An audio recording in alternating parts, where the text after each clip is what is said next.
കമൽ വിവരങ്ങളുമായിട്ട്. കമൽ, നേരത്തെ ഷഹീദിനോട് പ്രതികരിച്ച ചിലർ ഈ ഒരു സമരം അവസാനിക്കുന്നില്ല, അവരെ ഭീഷണിപ്പെടുത്തിയാണ് ഇങ്ങനൊരു തീരുമാനത്തിനോട് അനുകൂലമായ നിലപാട് എടുപ്പിച്ചതെന്ന് ആരോപണം ഉന്നയിക്കുകയുണ്ടായി. അങ്ങനെ നാട്ടുകാർ സമരം തുടരുക എന്നൊരു തീരുമാനം എന്തെങ്കിലും ഉണ്ടോ? ദിവിഷ്, അത്തരമൊരു തീരുമാനത്തെക്കുറിച്ച് അറിയില്ല. എന്തായാലും കുടുംബാംഗങ്ങളെ സംബന്ധിച്ചിടത്തോളം ഈ പ്രശ്നം അവസാനിപ്പിക്കുക എന്നൊരു ലക്ഷ്യം കൂടിയുണ്ടല്ലോ. അത്തരമൊരു അവസാനിപ്പിച്ചല്ലേ പറ്റുള്ളൂ. കാരണം മൃതദേഹവുമായി എത്ര നേരം കാത്തു നിൽക്കും? പോസ്റ്റ്മോർട്ടം നടപടികൾ ഉണ്ട്. ഇന്ന് പോസ്റ്റ്മോർട്ടം ചെയ്തില്ലെങ്കിൽ, വൈകുന്നേരത്തിന് മുൻപ് ചെയ്തില്ലെങ്കിൽ അതിലും പ്രശ്നമാകും. അപ്പോൾ മാത്രമല്ല, ഇതിൽ കുറെ സാങ്കേതികത്വമുണ്ട്. പലതും മന്ത്രിസഭ എടുക്കേണ്ട തീരുമാനങ്ങളൊക്കെയാണ്. അപ്പോൾ ആ കാര്യങ്ങൾ കുടുംബാംഗങ്ങളെ ബോധ്യപ്പെടുത്തി എന്നാണ് മനസ്സിലാവുന്നത്.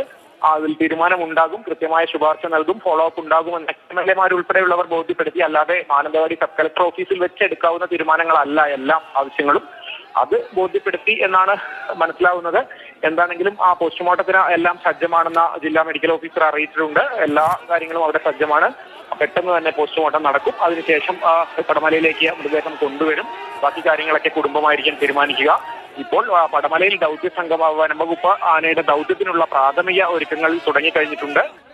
മറ്റ് കുങ്കിയാനകൾ ഉൾപ്പെടെ അല്പസമയത്തിനകം എത്തും. എന്തായാലും ഈ ദൗത്യം നടക്കാൻ സാധ്യതയുള്ളൂ എന്നാണ് ഇപ്പോൾ നമുക്ക് ഇവിടെ നിന്ന് പറയാൻ കഴിയുക.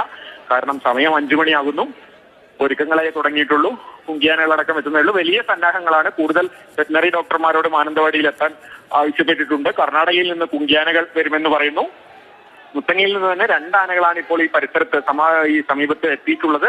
അതിനുശേഷം 2 ആനകളെ കൂടി വിക്രമും ഇനി സുരേന്ദ്രൻ ഉൾപ്പെടെയുള്ള ആനകളെ എത്തിക്കും എന്നാണ് വനംവകുപ്പ് നൽകുന്ന വിവരം. എന്തായാലും ദൗത്യസംഘം അല്പസമയത്തിനകം തന്നെ ദൗത്യത്തിന്റെ പ്രാരംഭ നടപടികളിലേക്ക് കടക്കും എന്നാണ് പടമലയിൽ നിന്ന് നമുക്ക് ലഭിക്കുന്ന വിവരം. ശരി, അതൊരു ഭാഗത്ത് നടക്കുമ്പോൾ ഇപ്പുറത്ത് വലിയ പ്രതിഷേധമൊക്കെ കണ്ടു. കമൽ, ഇപ്പോൾ ആളുകൾ നേരത്തെ സൂചിപ്പിച്ച് ഞങ്ങൾക്ക് വനംവകുപ്പിനെ വിശ്വാസമില്ല എന്ന കാര്യം എടുത്തു പറയുകയുണ്ടായി. കാരണം ഇതിനു മുൻപുണ്ടായ സംഭവങ്ങളിലൊന്നും ഈ പറഞ്ഞ കാര്യങ്ങളൊന്നും അല്ലെങ്കിൽ വാഗ്ദാനങ്ങളൊന്നും വേണ്ട രീതിയിൽ നടപ്പാക്കപ്പെട്ടിട്ടില്ല. സ്ഥിര ജോലി എന്ന ആവശ്യങ്ങൾ പോലും ഉണ്ടായിട്ടില്ല. താൽക്കാലിക ജോലിയാണ് കാലങ്ങളായി ഇതിനൊക്കെ ഇരയായവരുടെ കുടുംബാംഗങ്ങൾക്ക് കിട്ടിയിട്ടുള്ളത് എന്നാണ്. അപ്പോൾ ആളുകൾക്കൊരു വിശ്വാസമില്ലായ്മയുണ്ട്. അതുകൊണ്ടാണ് ഇത്ര വലിയ പ്രതിഷേധം ഉണ്ടായത്.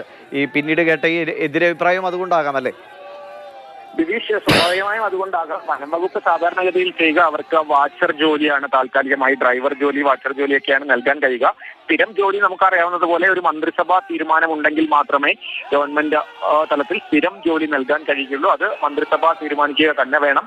അക്കാര്യത്തിന് കൃത്യമായ ഫോളോ അപ്പ് ഉണ്ടാകും. അത് നടക്കും എന്നൊക്കെയാണ് ഈ MLA ഉൾപ്പെടെയുള്ളവർ ഉറപ്പ് നൽകിയിരിക്കുന്നത്. അതിന്റെ അടിസ്ഥാനത്തിലാണ് ഇപ്പോൾ കുടുംബാംഗങ്ങളടക്കം സമ്മതിച്ചിരിക്കുന്നത്. ഇനിയിപ്പോൾ മറ്റ് കാര്യങ്ങൾ അതിന്റെ ഫോളോ അപ്പായി ഉണ്ടാകുമെന്നാണ് പ്രതീക്ഷിക്കുന്നത്.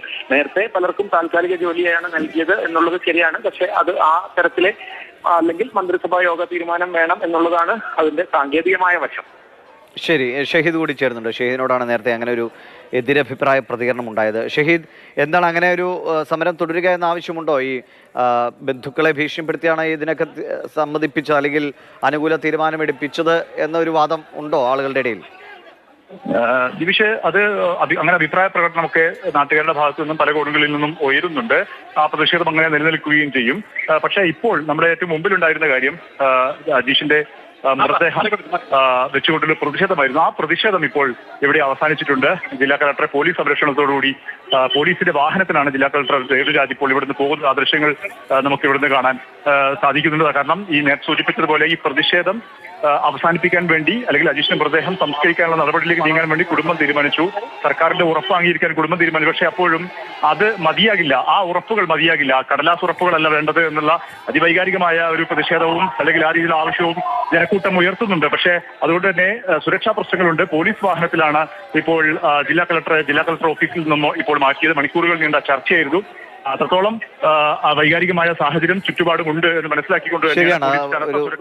വ്യത്യസ്ത അഭിപ്രായങ്ങൾ ഇതിലുണ്ടാവുക സ്വാഭാവികമാണ്. കാരണം അനുഭവങ്ങൾ ആളുകളെ പലതും പഠിപ്പിച്ചിട്ടുമുണ്ട്.